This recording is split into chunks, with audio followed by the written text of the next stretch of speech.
RJD बम नहीं कवनो से कम बोला बोल। देखो भाई टुनटुन लाल ना एगो गाना लेके आलो आरजेडी बम न केहू से कम मतलब आरजेडी बम नहीं कवनो से कम बोला बोल बम। गाना वाला सुनला के बाद में ना दिमाग इतना खसा गया हुआ बोला कि अब आरजेडी के ना बोल बम में लेके चलो टुनटुन भैया।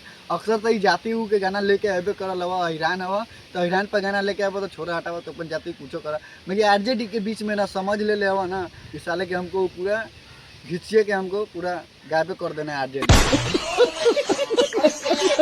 सर गाना लेके अबे करल मगर गाना तो सुना आरजेडी बम नहीं कवनो से कम बोला बोल बम। आरजेडी बम न केहू से कम बोले बम बम बम। मतलब कि ऐसे ये गाना वो टुनटुन लाल यादव के मैं साला हमरा ई ना लगा कि बोल बम के गाना हुआ कि आरजेडी के गाना हुआ। एक्टर कौन बारे सर पकड़ के ऐसा ना क्या कही मर्दे तोनी के गाना निकाला तारा कि साला ने छीन रही गाना निकाले बारे कि केकरो पार्टी के तोनी से प्रचार करे बारा